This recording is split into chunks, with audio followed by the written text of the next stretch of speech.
There's a moment your voice softens and your chest tightens, long before the words, "it's fine," ever reach your lips. Your face stays calm, but something inside you pulls back quietly, as if your emotions stepped into another room and shut the door behind them. In those 10 seconds, your emotional brain reacts faster than you can speak, rewriting what you feel into something safer and smaller. You pause, not because the feeling disappeared, but because it suddenly feels too heavy to show. Your breath changes without your permission, and your eyes shift away as if hiding something fragile. The world around you continues normally, but inside you, something tightens and locks itself down. There is a moment where your real reaction rises inside you like a wave, but your brain holds you still so nothing spills out. You feel the truth forming in your throat, but it gets caught halfway and turns into a whisper you never let out. Those 10 seconds decide whether you speak honestly, or disappear behind the familiar shield of "it's fine." You've lived this moment more times than you can count.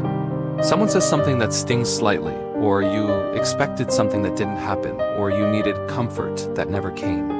The feeling hits you, and instead of expressing it, your mind activates a quiet internal alarm. Your emotional brain steps forward first, because it remembers the times honesty didn't end well. It remembers when you opened up and the other person dismissed you without understanding what you were trying to say. It remembers the moments when your truth was too big for the space you were in. This is why before you say, "it's fine," your body gives small signals of withdrawal. Your shoulders shift inward, your voice loses a little strength, and your eyes avoid direct contact as if that small avoidance might protect you. These signals are not weakness. They are survival, because here is the part almost no one notices. You don't say, "it's fine," because you want to lie. You say it because you want to protect yourself from the emotional cost of telling the truth. Your brain learned long ago that speaking honestly can create conflict or confusion or unexpected reactions. It learned that holding your feelings inside sometimes hurt less than expressing them and being misunderstood. It learned that silence can feel safer than honesty in certain moments. So your emotional brain tries to shield you from disappointment by softening your truth before it even leaves your mouth. It rewrites how you feel into the smallest version of itself, hoping the world will be easier to carry if you pretend you're okay. And in those 10 seconds, your mind chooses emotional safety over emotional clarity. You rehearse the real words in your head, but they begin to dissolve. You imagine saying, "that hurt," or "I needed something different," or "can we talk about this?" But the sentences feel too fragile to risk. Your emotional brain whispers that the safest thing to say is nothing at all, because those 10 seconds are not really silence. They are a negotiation between who you want to be and who you were taught to be when emotions felt overwhelming. They are the moment your heart braces itself for what might happen if you let someone see you fully.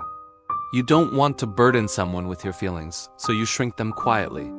You don't want to start a conflict you're not ready for, so you soften your voice. You don't want to sound dramatic, needy, or sensitive, so you swallow the truth before it reaches your lips. Your emotional brain is not trying to silence you. It is trying to protect you from the emotional echo of moments when vulnerability didn't feel safe. It acts quickly and silently, pulling you into emotional autopilot before you realize what's happening. The words, "it's fine," become a shield you learn to carry.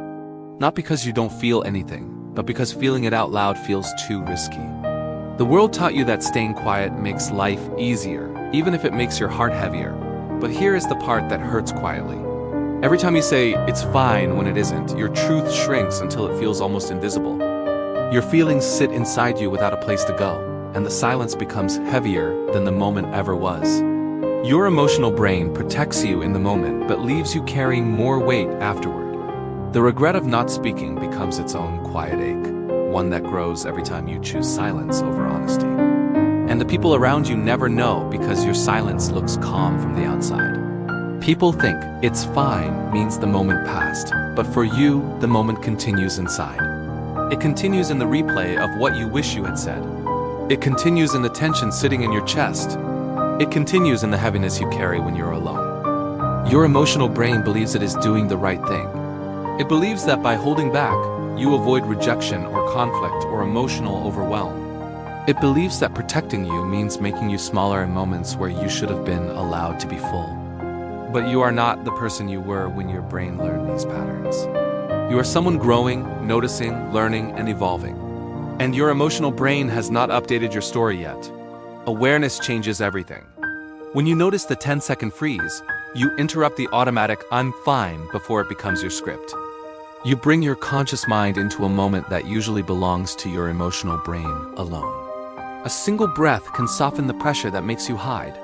A small pause can open space between your reaction and your habit. A gentle internal reminder, "I'm allowed to feel this," helps your nervous system stay grounded instead of shutting down. You don't have to express everything at once. You don't need perfect words. You don't need a big emotional conversation. Sometimes honesty begins small. "I need a second. That hurt a little. I'm not fully okay, but I'm thinking. I want to talk about this later." These small sentences create emotional space without overwhelming you. They allow your truth to exist without forcing you into a confrontation you're not ready for. They help you stay honest without losing safety. Because here is the truth your emotional brain forgets. You are allowed to feel things deeply. You are allowed to speak up without being afraid of the worst. You are allowed to be honest even if your voice is soft. You don't need to protect everyone from your emotions. You don't need to carry everything alone. You don't need to shrink yourself to make moments easier for others.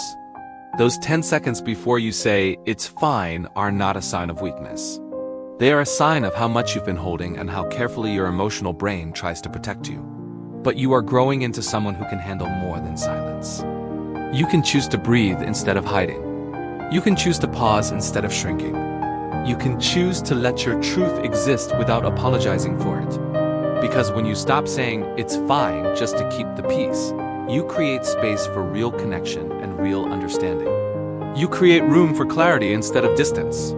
You create a life where your feelings don't have to hide. And when you finally speak with truth instead of habit, you realize something powerful. The world doesn't collapse. People don't disappear. And the fear you carried was heavier than the moment ever needed to be.